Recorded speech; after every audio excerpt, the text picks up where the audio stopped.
Tu es fatigué de ta situation. Tu es malade. Tu es réclamé par la puissance de la sorcellerie. La malédiction influence ta famille de génération en génération et tu as besoin d'une délivrance. Brisez les liens ancestraux, renversez les autels démoniaques de manière biblique et authentique. Rejoins-nous dans nos différentes assemblées pour la restauration de tes fondements et le bonheur de ta famille avec le prophète Abraham Prospérité, dit Papa Scanner. Et retrouve-nous sur Béni TV tous les dimanches à 20h. Ton village ne va pas parler contre toi. Au contraire, ton village parlera en ta faveur. Ton village ne va pas parler contre toi. La maison que tu as bâtie au village ne va pas parler contre toi. La maison que tu as bâtie dans le village de ton père, ta mère, ne vont pas parler contre toi. Au contraire, ces maisons parleront en ta faveur. Dis Amen avec moi. Ok, vous savez, Dieu a dit à Jacob, prends Genèse chapitre 28, à partir du verset 20. Nous allons faire les proclamations, parce que le mardi, il y a un temps de réception spéciale, d'orientation, ce que le Seigneur m'a dit de dire à quelqu'un. Genèse 28, à partir du verset 20. Tu as trouvé? Tu Yes. Genèse 28, le verset 20. Oui. Jacob fit un vœu en disant, Oui. si Dieu est avec moi et me garde pendant ce voyage que je fais, s'il me donne du pain à manger et des habits pour me vêtir. Alléluia. Voilà ce que l'Éternel a dit, Jacob a dit à l'Éternel. Je quitte la cour de mon père, je vais en voyage. Chacun a quitté la cour de son papa. Chacun a quitté la cour familiale. Tu ne vas pas retourner là-bas malade. Amen. Tu ne vas pas retourner là-bas humilié. Amen. Dieu te donnera à manger. Au nom de Jésus. Dieu te donne les habits pour te vêtir. Au nom de Jésus. Les habits, c'est quoi? L'esprit de considération. Aucun sorcier ne doit te déshabiller. Oh yes. Aucun sorcier n'a le droit de t'humilier. Tout ce qui est humiliation, l'esprit d'humiliation, l'esprit de déshonneur, va quitter ton corps au nom de Jésus. Amen. Tu seras habillé. Au nom de Jésus. Tu seras habillé. Au nom de Jésus. Que Dieu te donne des habits spirituels. Amen. Il faut être disposé. C'est le culte qui est là, c'est les proclamations. Aujourd'hui, c'est les dimanches, c'est les jours de proclamation. Mais vendredi, c'est ce jour où on tue les sorciers. C'est ça. Alléluia. Amen. En tout cas, j'aimerais qu'un jour les sorciers vous rendent témoignage. Quand on t'appelle au village pour dire ce qui s'est passé au village, c'était terrible. Vendredi, pendant que tu es ici, ce qui se passe dans ton village est terrible. Dis Amen. Amen. Et il reprend le verset. Qu'est-ce que Jacob a dit? Jacob a eu la révélation de la vision de la cour familiale, la cour de ton père. Dis Amen. C'est là il y a toutes les bénédictions de la terre que Dieu t'a réservées. Mais quand tu quittes la cour, chacun a quitté la cour de son papa. Dis Amen. Et on est où? On est parti où? On est parti à l'étranger. Même la femme qui se marie, elle quitte la cour de son père, c'est ça non? Yes, David. Elle va où? L'étranger c'est où? C'est où l'étranger? Un village où tu te maries, c'est ton village, tu es à l'étranger. Une famille que tu ne connais pas. Une famille que tu n'as jamais connue. Et puis un coup, par les liens du mariage, le village de ton mari devient automatiquement ton village. Dis Amen. Donc tu es à l'étranger. Voilà, tu es à l'étranger. Celui qui quitte au village, qui va en France, en Europe, en Allemagne, et cette personne à l'étranger. Est-ce que vous êtes d'accord avec moi? Tu quittes Abidjan, c'est quoi? Quand tu quittes au village, tu viens à Abidjan, tout le monde t'accompagne. Et bonheur t'accompagne, bonheur t'accompagne, bonheur t'accompagne. Et tu viens. Donc quand tu viens, ils retournent en famille, soit c'est leur cadavre qui retourne, ou soit ils retournent malades, soit ils retournent paralysés. À Abidjan, il n'y a pas de solution. Mais ce n'est pas ton cas au nom de Jésus. Amen. Non, ton amen fait pitié. Yes. Ton amen fait pitié. La jeune fille qui était dans la cour familiale, le jeune qui est dans la cour familiale qui est parti à Abidjan et qui retourne au village avec sa grosse voiture. Et qui retourne avec ses maisons. Et qui retourne avec sa femme, qui retourne avec ses enfants. Amen. Amen. Donc celui qui a eu la révélation, qui a fait cette prière, on va faire cette prière à l'Éternel. La cour de ta mère, le village de ta mère et le village de ton père. Dis Amen. Amen. Pour dire, tu ne vas pas retourner chez ta maman dans son village malade. Yes. Tu ne vas pas retourner chez ton père malade. Au contraire, tu retourneras avec les biens. Oh yes. Dis Amen. Amen. Ok. Élie, prends Genèse rapidement. 28, verset 20. Allons vite. Genèse 28, le verset 20. Oui. Jacob fit un vœu Jacob fit un vœu en disant, si Dieu est avec moi, si Dieu est avec moi et me garde pendant ce voyage que je fais, tu me donnes du pain à manger, des habits pour me vêtir, et si je retourne en paix à la maison de mon père, tu vas retourner en paix dans la maison de ton père. Tu vas retourner avec les biens dans la maison de ton père. Tu vas retourner avec les richesses dans la maison de ton père. Tout le monde, tu fais comment tu vas retourner dans la cour de ton père. Yes. La cour de ton père est sacrée. Non, tu ne me suis pas bien sûr. Amen. La cour du père est comment est sacrée. Donc tu te cherches.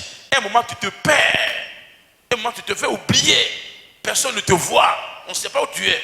Mais un jour, tu vas retourner. Yes. Regarde un peu les gens qui sont malades, il n'y a plus de solution.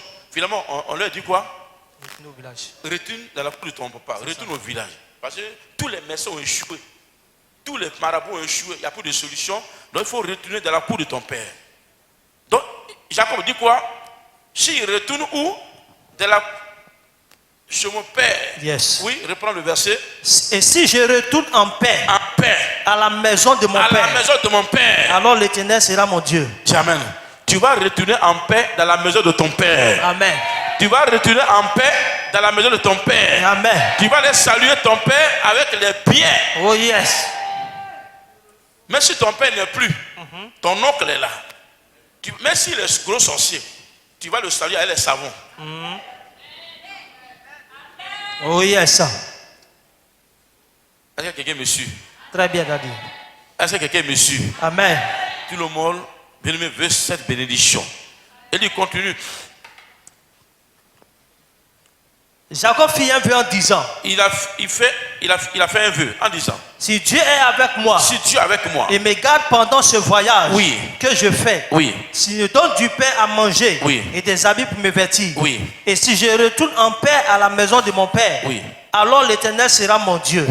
Cette pierre que j'ai dressée pour monument sera la maison de Dieu. Alléluia. Cette pierre que j'ai dressée pour monument, tous ceux qui sont les grands doivent dresser un monument. Yes. C'est quoi vous voyez, les présidents, les autorités, vous voyez, dès qu'ils viennent au pouvoir, la première des choses, ils vont placer des monuments. Dis Amen. Amen. Et c'est sur la Bible qu'ils ont copié. Le monument, c'est un truc, un hôtel de bénédiction qui reste. Je prends un exemple, ceux qui veulent placer ça là. Voilà. C'est quoi le monument? Le monument, c'est ce qui est là. De manière perpétuelle. En permanence. C'est ça. Pour toujours. Voilà. C'est un hôtel, c'est un monument. Donc, si tu as venu placer ça là, tu as allongé un peu ça là, c'est un monument. Donc, c'est sur cela, les gars marchent, c'est un soutien, c'est un monument. Donc, monument, c'est un don. Il a dit quoi? C'est quoi les autorités font des monuments dans les quartiers? Voilà, vous allez partir à Port-Boué, à Yopougon, il y a les monuments. Et c'est ce que le diable lui a demandé de faire. Que le monument qui est dans la cour familiale, qui est en train de parler contre toi, que ce monument-là soit détruit, renversé. Amen. Le monument qui est dans la cour familiale, le monument qui parle contre toi, le monument qui réclame ta destinée, le monument c'est un hôtel qui est en train de parler contre toi. Que ce monument soit brisé. Que ce monument soit brisé. Que ce monument soit brisé. Au nom de Jésus. Amen. Pourquoi il a décidé de poser un monument? Parce que dans ta cour de son père, il y a un monument qui est là-bas. Partout où tu vas rentrer, soit en Suisse, soit au Canada, soit aux États-Unis, va te marier dans la cour de ton mari. Ce monument-là peut te réclamer. Donc qu'est-ce qu'il lui a fait? Il a posé un monument pour que ce monument parle en sa faveur. Oui, il dit quoi? Cette pierre que j'ai dressée pour monument sera la maison de Dieu. Et je te donnerai la dîme de tout ce que tu me donneras. Dis amen. C'est l'auteur de la pauvreté qui parle contre toi. Le monument, c'est un auteur de la pauvreté. Le monument est nourri par les finances. Mais toi, tes finances ne seront pas dévorées par ce monument au nom de Jésus. Amen. Je dis, tes finances ne seront pas dévorées par ce monument au nom de Jésus. Amen. Tes finances ne seront pas dévorées par le monument au nom de Jésus. Nom de Jésus. Je commande l'heure de la sorcellerie. Nom de Jésus. Si un monument, vous voyez un peu, c'est souvent qui commence à travailler. Dès qu'il commence à travailler, il commence à construire les maisons au village. C'est un monument. Cette maison-là, c'est là comme la maison des sorciers. C'est là ils vont faire leur réunion. Dis amen. Amen. Voilà. Il y a des gens qui commencent à travailler. Dès qu'ils commencent automatiquement, dès que tu commences à travailler, la première des choses, il faut d'abord bâtir une maison dans la capitale. Dans la capitale, là où tu habites. Il faut bâtir une maison. Maintenant, après, tu peux aller faire une maison, si tu veux, dans un village. Mais si tu commences à construire une maison dans un village, tous ceux qui ont commencé à travailler, qui ont commencé à construire une maison au village, on les a tous tués. Ou soit tu construis une maison au village, tu ne vas plus jamais construire une maison en ville. Tant que tu n'as pas bâti une maison en ville, s'il te plaît, quelle que soit la pression, dis amen. Amen. Est-ce que quelqu'un me suit bien sûr de dire? Très bien, Daddy. Quelle que soit la pression, tu dis, mon fils, tu sais que bientôt je vais mourir. Je vais voir ta maison avant de mourir. Ne tombe pas dans ce jeu. Si tu as fini de bâtir une maison en ville pour toi-même, là tu peux aller bâtir une maison au village si tu veux. Mais avec les dispositions spirituelles. On fait les actions prophétiques. Et on dira que cette maison ne sera pas le lieu des sorciers, le lieu de rencontre des sorciers. Tout monument qui parle contre toi, qui avalait ton entreprise, celui qui a l'image d'un serpent, il est mort au nom de Jésus. Il est tombé au nom de Jésus. Il est tombé au nom de Jésus. Depuis la cour de ton père, si un hôtel, un monument qui est de la cour de ton père, un monument qui réclame les cadres, qui réclame les grands, qui réclame les étoiles, ce monument est tombé et brisé au nom de Jésus. Je déracine ce monument. Je déracine cet hôtel. Que tout hôtel de la sortie dans ton quartier, là où ils ont mis, là où tu habites, où ils ont mis un monument, là où ils ont placé les canaries, là où ils ont placé les radars spirituels, le pays là où tu vas partir, là où tu te trouves, tu as quitté la cour de ton père et tu es à l'étranger, depuis le village, tu es à Abidjan. Tout sorcier qui te suit, à travers un monument, à travers un canari, je déclare leur chute au nom de Jésus. Ton Goliath n'a pas le droit de vivre. Ton Goliath n'a pas le droit de vivre. La Bible dit, la magicienne ne vivra pas. Marc 3, 27. Personne ne peut prospérer sans lier l'homme fort auparavant. Personne ne peut lier, rentrer dans la maison d'un homme fort, piller ses biens sans le lier auparavant. Je lis l'homme fort de ta vie au nom de Jésus. Je combats le Goliath familial. Celui qui a décidé de t'infliger les palus, les cancers, les maladies incurables. Je fais retour à l'envoyeur. Celui qui détient tes enfants, celui qui détient ta prospérité, celui qui détient l'intérieur de tes enfants, celui qui détient ton âme dans sa main. Que Dieu le fasse tomber au nom de Jésus. Je combats le contrôle spirituel sur ta vie. Je détruis le contrôle spirituel. Je combats le contrôle spirituel. Si un contrôle spirituel sur ta vie, parce que tu n'as pas retourné de la cour de ton père malade. Ce n'est pas ton cadavre qui va retourner de la cour de ton père. Yes, mais tu retournes de la cour de ton père béni. Amen. Avec les grosses voitures. Amen. Avec même les gardes de corps. Amen. C'est ça. Jacob a dit, Seigneur, je fais une alliance avec toi. Si je retourne de la cour de mon père en paix, Seigneur, tu es mon Dieu. L'Éternel est ton Dieu. Tu vas retourner dans la cour familiale avec les bénédictions, avec les richesses, avec les bonnes nouvelles. Mais tu ne vas pas retourner là-bas malade. Tu ne vas pas retourner là-bas paralysé. Tu ne vas pas retourner dans la cour de ton père paralysé, malade. Non. Il dit, non, envoyez-le. n'y a plus de solution. Non. Non. Tu retourneras dans la cour de ton père béni. Amen. Tu retourneras dans la cour de ton père avec tes enfants. Amen. Avec tes petits-enfants. Amen. C'est ce que Dieu attend de toi. Oh yes. C'est ce que Dieu attend de toi. Amen. Non, non, ce n'est pas ton corps qui va retourner au village. Hey. Le jour où tu décides d'aller au village, c'est que tu es béni. Alléluia. Dans la prospérité. Amen. C'est ce que Dieu attend de toi. Amen. Est-ce que quelqu'un me suit maintenant pendant que je suis en train de prier?